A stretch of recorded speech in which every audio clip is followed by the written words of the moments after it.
കവി തൻ്റെ കാൽപ്പനികതയുടെ പുണ്യജലം ജനകീയമാക്കി ഉപയോഗിച്ചു കളഞ്ഞു.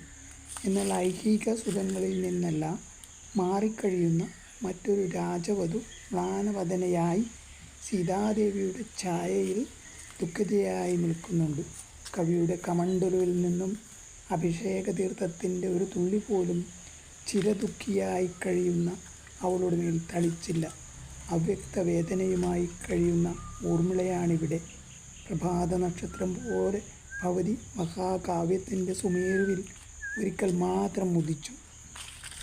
പിന്നീടുള്ള അരുണപ്രകാശത്തിൽ ഭവതിയെ കാണാൻ കഴിഞ്ഞില്ല.